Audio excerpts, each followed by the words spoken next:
আমি যখন মানে আর কি সবকিছু একটু একটু বুঝি, আমার আব্বা মা অনেক গরিব ছিল। আমরা 5টা ভাই বোন ছিলাম। আমার কেউরই লেখাপড়া করায়নি, আমরা সব মূর্খ। তে আমার আব্বা দিন কামাই করতো, দেখা গেত কি জাম করে পেটের ভাত দিতে পারতো না। কতদিন দেখা গেছে যে মিষ্টি আলু আছে না, মিষ্টি আলু সকালে সিদ্ধ করে দিত, মানে তো 4-5টা, বেশি আমার ভাগে পড়তো না। তো এরকম করে আমার আব্বা গরু পালতো, দিন মজুরি কাম করতো, আর গরু থাকতো আমরা পালতাম। আমার বড় ভাই আসছিল আর আমি আসছিলাম। তো দেখা গেছে কি যে ওই সকালে আমরা যে আলু খাইতাম, গরু নিয়ে বাড়ায় যেতাম, 3টা-4টা করে গরু দিত, আমিও নিতাম, আমার বড় ভাই নিত। আর যে 3টা ভাই বোন আসলে ছোট ছোট ছিল, আমরা 2 ভাই বোন বড়। তো ওই আলু খাইয়ে বাড়ায় যেতাম, মাঠে গরু টরু হাসার দিয়ে ওই কি করতাম, খড়ি কুড়িতাম, খড়ি কুড়ি ওই ফাঁকে ওই হিন্দু বাড়ি আসছিল, হিন্দু বাড়িতে দিতাম। তখন কি করতো, ওই কতটি মুড়ি আর একটু গুড় দিত হিন্দু বাড়ি থেকে। তো ওই খাইয়ে পানি খাইয়ে ওই গরুর কাছে যাইতাম। গরু কতদিন পেট ভরতো, কতদিন ভরতো না। রাইতে আব্বা কি করতো, বাতি না যায় গরুর গলে যায়, গরু দেখতো গরু পেট ভরছে না। যেদিন গরু পেট ভরতো ওই দিন আমগরে কিছু কইতো না, ভাত দিত। আর যেদিন গরুর না পেট ভরতো ওই দিন আমগর ভাত দিত না। যে আমরা জীবনে অনেক কষ্ট করছি। এরকম করতে করতে যখন আমার বয়স মনে করেন 10 হয়েছে, মধ্যে আমার বিয়ে হে, তখন আমার আব্বা বলে যে আমি গরিব মানুষ, আমার মেয়ে আমার মতো দেখে দিম। কিন্তু ওর বাপের বাড়িতে অনেক জমিন আসছিল। আমার আব্বু বললো যে না, আমি অত ধনী বাড়ি আমি মেয়ে দিম না। আপনার বয়স কত যখন বিয়ের কথা হচ্ছে? তখন আমার 10 বছর বয়স। আমার শুধু একটা প্যান্ট পরন আমার বিয়ে হয়েছে। আচ্ছা। আমার নানি শাশুড়ি আমাদের দেখে আমার অনেক পছন্দ করছে, পরে আমার বিয়ে হয়, আমার কাবিন করে রাখে। তখন ওনার বাপের বয়স 25-এর উপরে মনে হয় হবো। আচ্ছা। পরে কাবিন করে রাখলে 1 বছর আমার বাড়িতে আমি থাকি। 1 বছর পরে আমার উঠায় নেয়। নেওয়ার পরে স্বামী বিয়ের দিন তো নেই, মনে করেন যে বোঝা গেছে যে উনি ভালো না। ছোট আসছিলাম ঠিকই, কিন্তু আমি বুঝতে পারছি যে হে ভালো না। আচ্ছা। আমার দাদা বাইসা আছিল, আমার আম্মা এখনো আছে, আমার আব্বাও এখন আছে, আমার দাদি এখন আছে। আমার দাদা মারা গেছে। আমার দাদাই কি করতো, আমার উঠাই নেওয়ার পরে ওই জ্বালা যন্ত্রণা যখন শুনছে, আমার এরকম জ্বালা খাইতে দেয় না, তারপরে হে সংসার বুঝে না, হে বউ চিনত না। ওই শিয়াল কুত্তার মতন ওই যে একটা সংসার যে কি জিনিস এটা উনি বুঝতো না। এরকম করে আমার দাদাই আমারে নিয়ে নিয়ে আটকে দিত বাড়ি, যে না আমার নাতি না তোমার কাছে দিম না। ওই দাদার পায়ে ধরে মাপ চাইতো, ওই ক্ষমা কইতো যে না আমি এরকম ভুল আর করবো না, আমি এখন ভালো হয়ে যাম গা। ওই আবার নিয়ে গেলে দেখা গেছে যে ওই মারামারি ধরাধরি করতো। ওই খাওয়ানোর মানে খাওয়ার কষ্টটাই আমার বেশি আছে। ওই যদি 1 সপ্তাহ ওই বাড়িতে থাকছি, 15 দিন এসে আমার বাপের বাড়িতে থাকছি। এরকম করে করে আমার 3টে মেয়ে হয়েছে। আমার 3টে মেয়ে হওয়ার পরে আমার শাশুড়ি আমার 2 চোখকেও দেখতে পারতো না। আচ্ছা। মানে আমার ভাসুরের 3টে ছেলে হয়েছে, আমার 3টে মেয়ে হয়েছে। তো এরকম করতে করতে আমার এমন অত্যাচার করতো যে খেতা সিলাই কন, হাঁস মুরগি পালা কন, ছাগল পালা কন, এই যে মানুষে মরিচের টাল দাম গো দেশে 10 টাকা বস্তা মরিচ তোলা কন, মানুষের কাজ করা কন, আমি সব করছি আমার জীবনে। কিন্তু আমার সংসারে আমি সুখ আনতে পারিনি। এরকম করে আমার এই ছেলেটা পেটে আসলো। আসার পরে গেল গা কোন জানি 7-8 মাস, ওনার খবর নাই। পরে 9 মাসের সময়, 8.5 মাসের সময় এই ছেলেটা হইলো।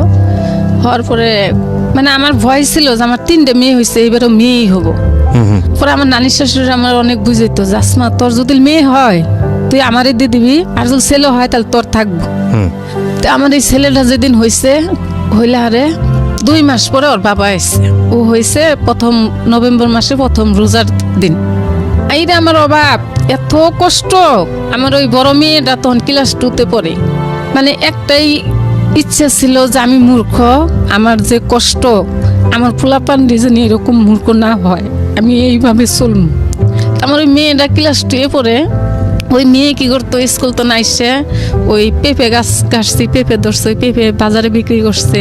ওই কেরাসিন তেল, লবণ যা যা লাগে আমার আইনে এনে দিত। ওই মেয়েটা সব কিছু করে দিত। তারপর ওর স্কুল তো নিয়ে কিছু চাউল দিত। এলিটা আমরা কোনো রকম করে চলতাম। চলতে চলতে জমা জমিন এমন অবস্থা হইল যে ওর বাপ চাচা যেটা সবাই মিলে জুত জমি সব বেচে ঠেচে দাদা বাইসে বাপ বাইসে থাকতেই ছেলেরা জমিন বেচে হালাইলো বাপেরে মানে অজ্ঞান অবস্থা করে লাইলার আমি পরে বললাম যে সবারই তো যাই কিছু হোক আসছে কিন্তু আমার তো স্বামী ভালো না, আমার তো কিছু নাই, কিন্তু আমার যে 3টে পোলাপান আছে আমি এই পোলাপান নিয়ে কই যাব, আমার আব্বা মারও কিছু নেই। তখনকে গ্রামের মাতাব্বর করে যায় কইলাম কর পরে আমার মানে বাড়ির জন্য 33 শতাংশ জমিন ওর দাদার কাছ তো নে ওর আব্বার নামে নেখে নিয়ে দিল। পরে ওই 33 শতাংশ জমিন নেখে দিল, দেওয়ার পরে তখন আর বুঝি নেই যে হের নামে থাকলে কি হবো আর আমার নামে থাকলে কি হবো। স্বামীর নামে থাকলে তো আমারই থাকলো, আর আমার হের মানেই তো আমার পোলাপান পাবো, সবাই তো থাকবো। হের নামে দেওয়ার পরে আমার নানা শ্বশুরে বললো কি জাসমা তুমি একটা জিনিস ভুল করলা, কি যে তোর যে স্বামী তুই এই জমিন হের নামে সবকিছু করে দিলি, তুই তোর নামে 2জনের নামে নিতি। তা আমি বললাম যে হের বাবার জমিন আমার নামে নিলে কিরকম দেখা যাবে, তো থাক হের নাম আর আমার নাম পার্থক্য নাই কে। তো করার পরে আমার নানা শ্বশুর জিনিসটা আসলে অনেক চিন্তিত হইলো আমার কথাটি শুনে।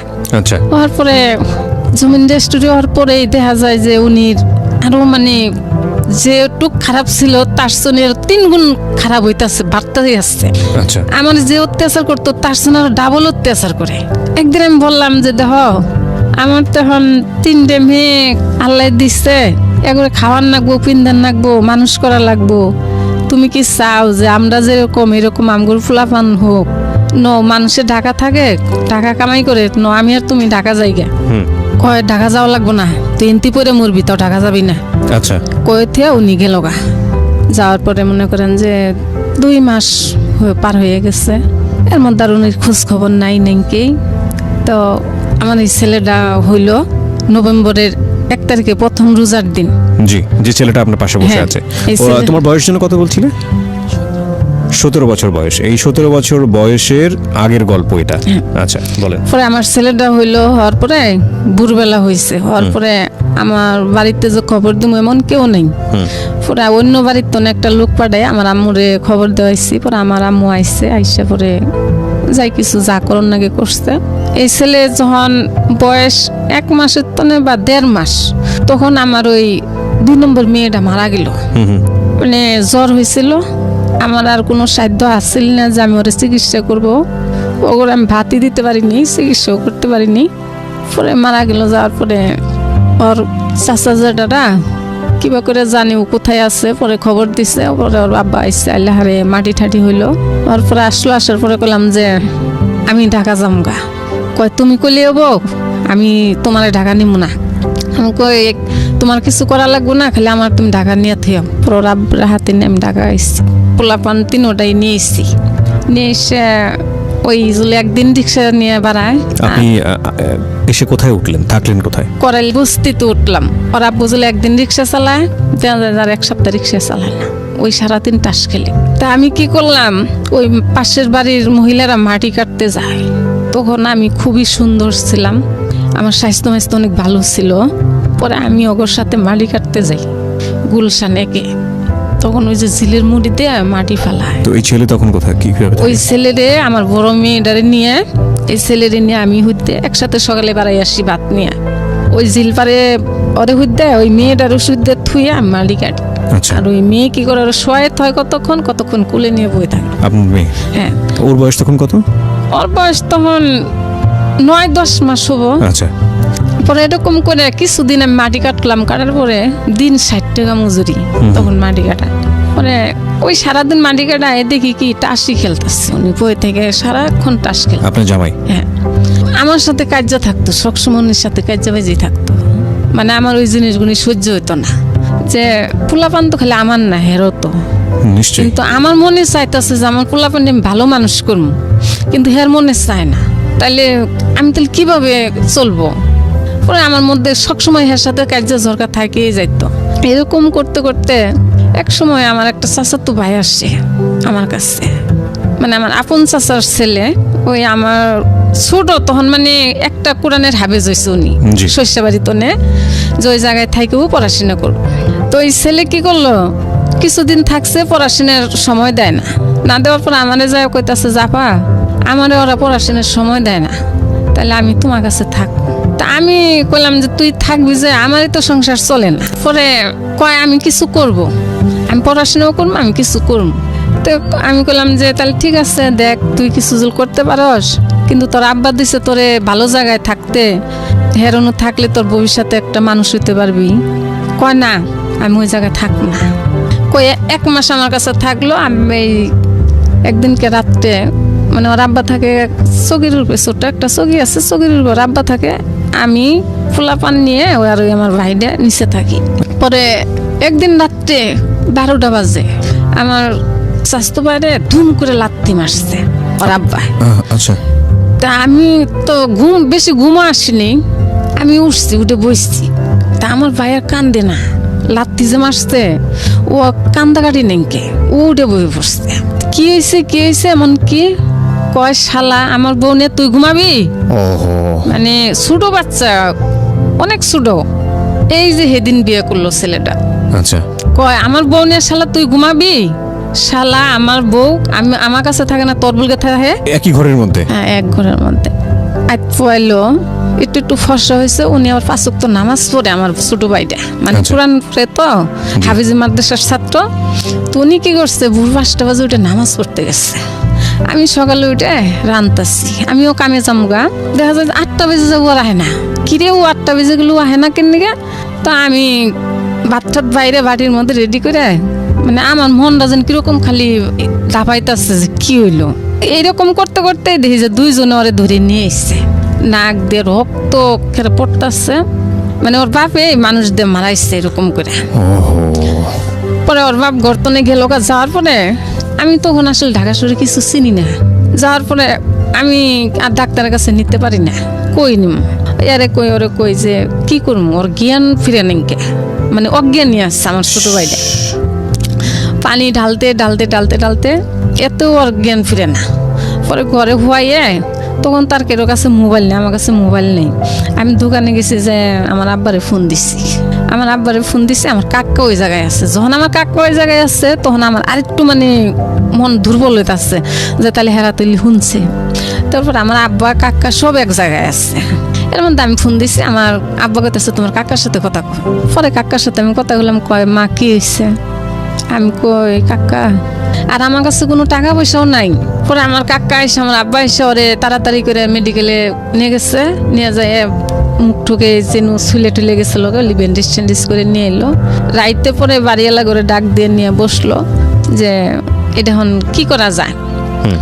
সারাদিন যেমন বাড়িওয়ালারাও বলছে যে এটা কোনোভাবেই সম্ভব না, এতটুক ছোট বাচ্চা, আর উনি হয়েছে 3-4টে পোলাপনের মা, আর উনি আপন বোন, কোনোদিন এটা মানে মাইনে নেওয়া যায় না।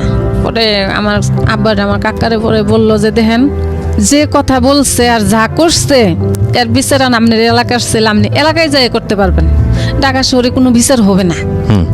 তো আমার কাকা আমার আব্বা এরা বললো যে আমার ছেলেরে মেরে হালাই দেন দুশ্চিল, তাহলে আমার মেয়েও তো মেরে হালাই দিব, জি, ওর তো কোনো মেরে আটকেব না, যাক আমার মেয়েও এনু থাকবো না, আমার ছেলেও এনু থাকবো না। আচ্ছা। পরে আমারে 2 মাসের গর্বার আমার কাকা দিল, দিয়ে আমাদের সহ পোলাপান সহ নিয়ে গেল গা।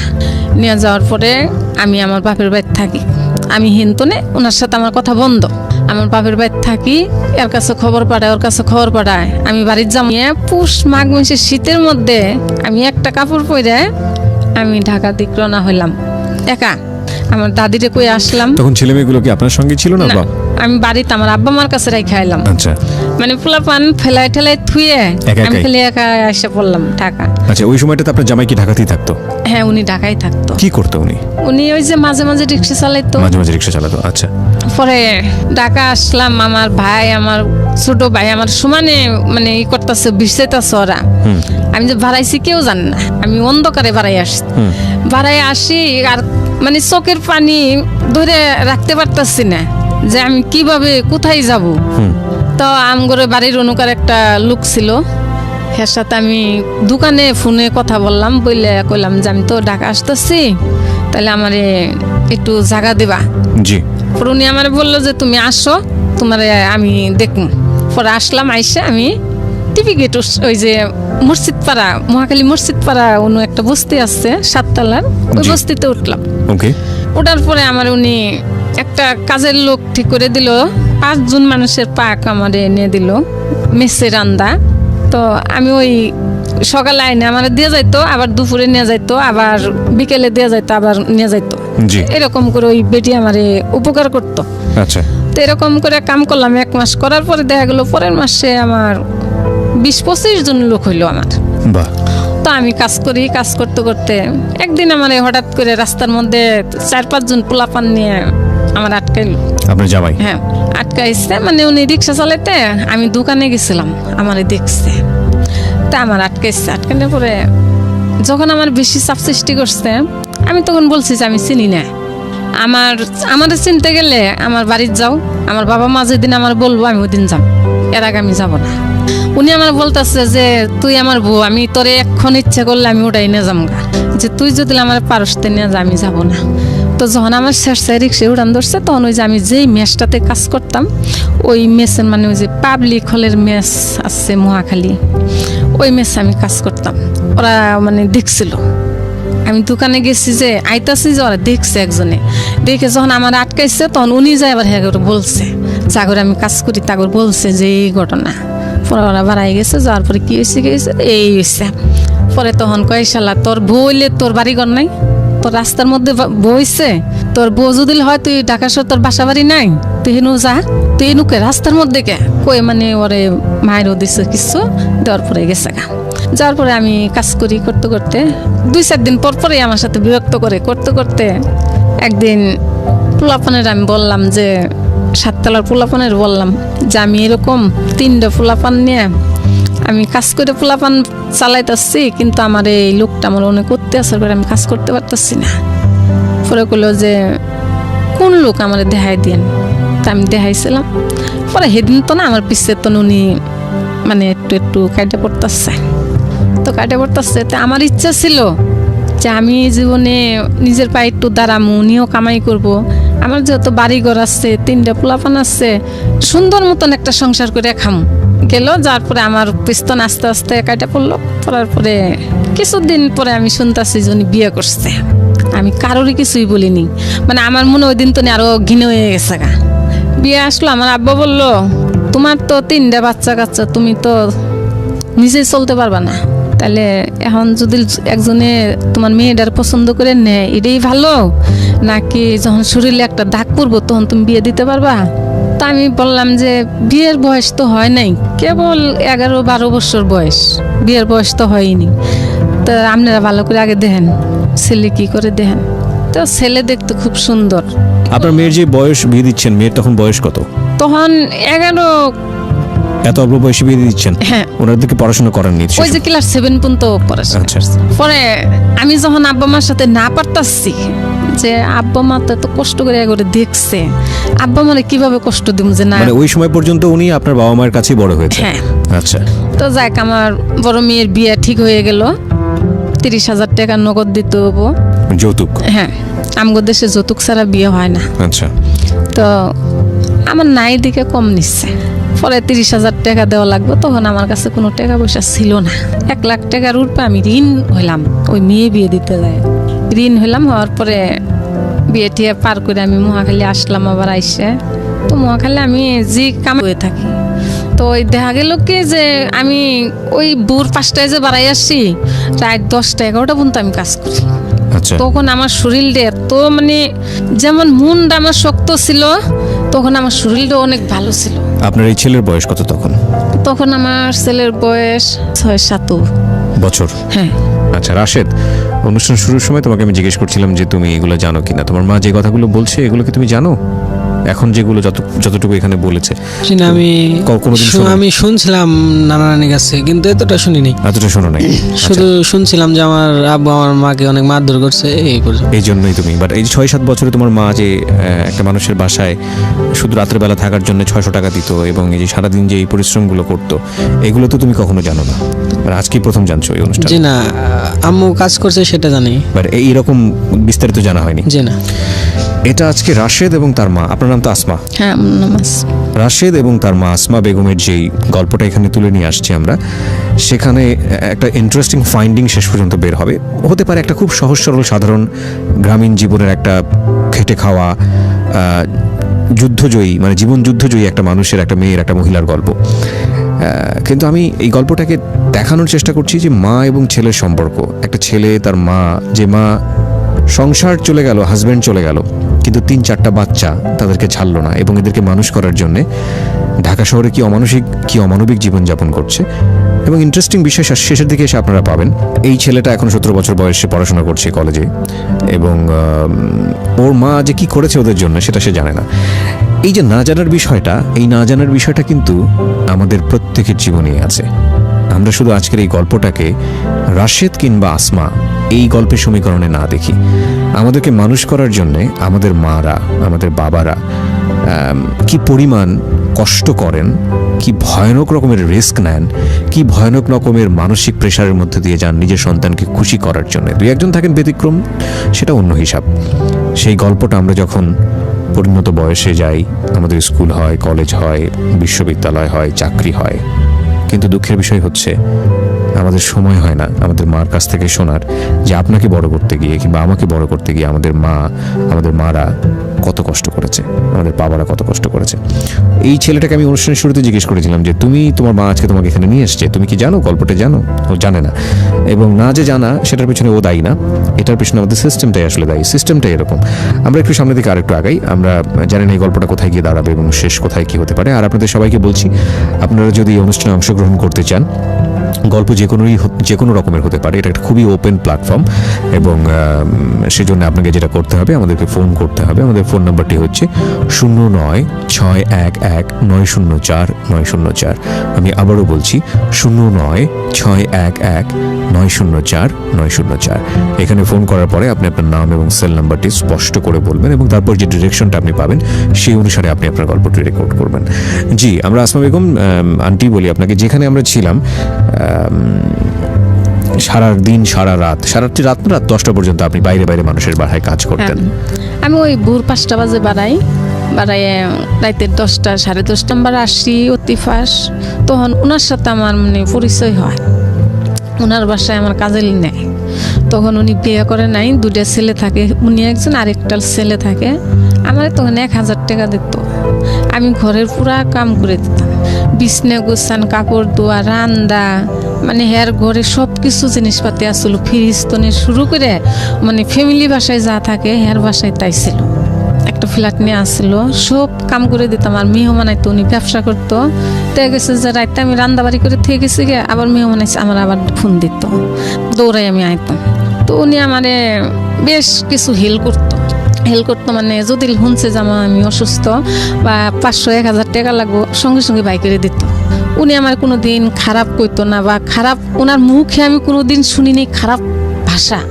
আছে না কত লোক যে মানুষের সাথে ব্যবহার খারাপ করে, কিন্তু আমি উনি কোনো দিন দেখিনি যে উনি মুখ দিয়ে খারাপ একটা কথা বলে বা কিছু।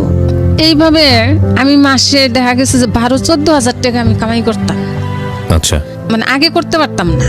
এরকম করে দেখা গেছে যে ফুলাপানের মাসে আমি 4000 টাকা 3000 টাকা খরচ দিচ্ছি, মা বাবারও কিছু দিচ্ছি।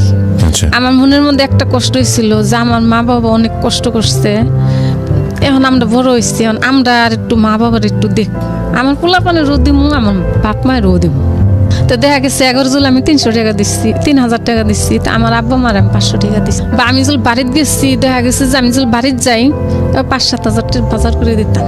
এখনো আমার যে আরো ভাই বোন আছে হেরা দেয় না, কিন্তু আমি যদি এখনো বাড়িতে যাই, আমি যত কষ্টই করি আমার বাপ মায়ের বুঝতে দেয় না যে আমি টিন দিয়ে ঘর দিলে আমার তো কেউ নাই, ভেঙে ছেড়ে গেলে কেরা করে দেবো, তো তুমি ই করো, ইট কিনে ইট দিয়ে তুমি আমার ই করে দাও, 4 পাশে ইট দিয়ে উড়পে টিন দিয়ে দাও। তো আমার আব্বা তাই করে দিচ্ছে, ওই বাড়ি করে দিচ্ছে, বাথরুম টাথরুম সব, গোসলখানা সব, মানে ঢাকার বাসার মতোই করে দিচ্ছে। তখন আমার ঘরে 3-4টে মেয়েও রাখতাম, আমার দেশে তো নাই না। আমি একটা রুম নিলাম, নিয়ে 4-5টা মেয়ে রাখি।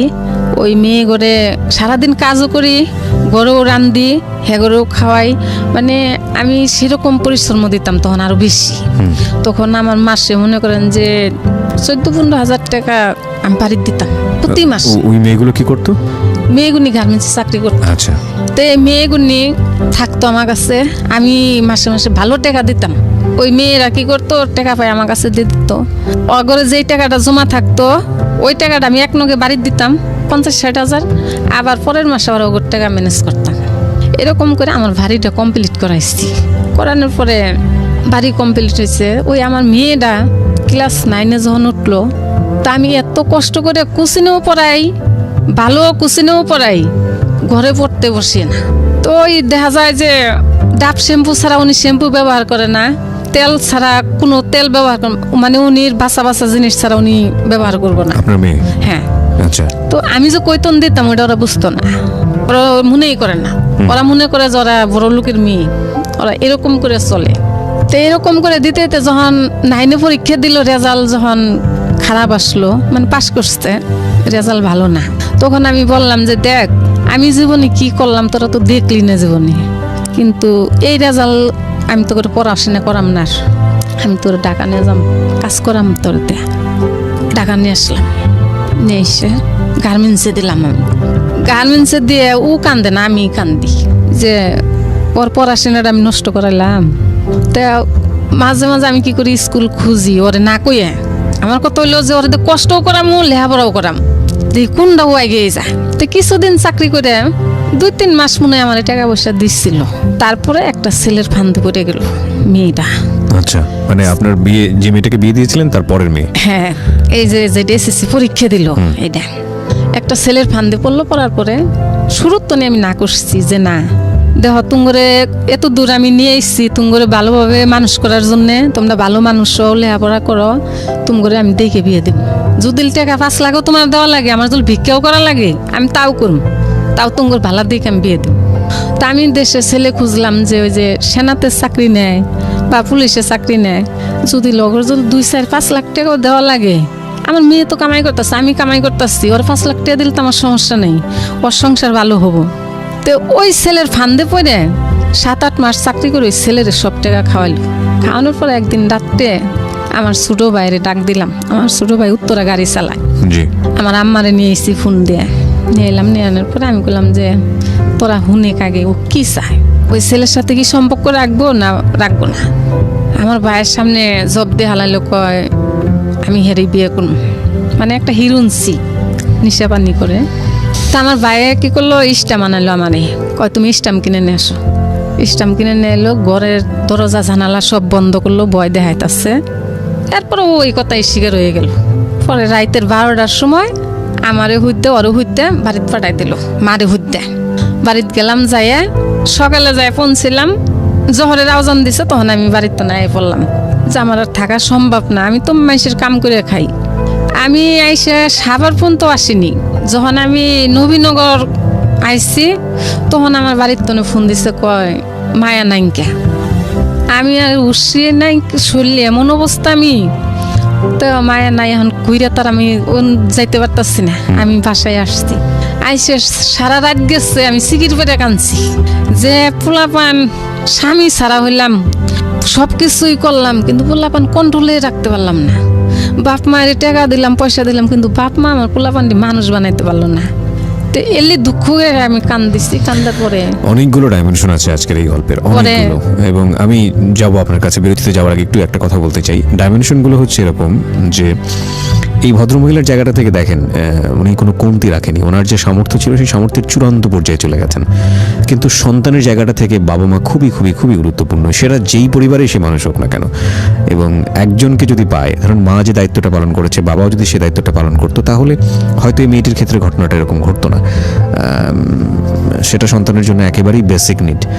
কি বলবেন, এখানে ভদ্রমহিলাকে দোষ দেওয়ার কিছু নাই, মেয়েটাকে দোষ দেওয়ার কিছু নাই, কারণ মেয়ের যে বয়স বা এই ছেলেটার যে বয়স, সেই বয়স থেকে বাবা মার এই কষ্টটা বোঝাটা সম্ভব না, আসলেই সম্ভব না। আমরা কেবলমাত্র যেই বয়সে থাকি সেই বয়সটাকেই বুঝি, যে বয়সটা অতিক্রম করে এসেছি সেই বয়সটাকে বুঝি, কিন্তু এর পরের বয়সের যে অভিজ্ঞতাটা কি সেটা আমরা সেই বয়সে বুঝি না, বা প্রকৃতি আমাদেরকে সেটা বুঝতে দেয় না।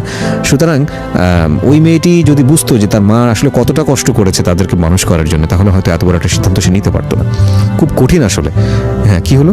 পরের দিন সারাদিন আমি আর কাজে যাইনি, না যাই ওর যেন বান্ধবী আছে সব জায়গায় ঘুরছি, ঘুরতে ঘুরতে আমার বড় মেয়ে আসছিল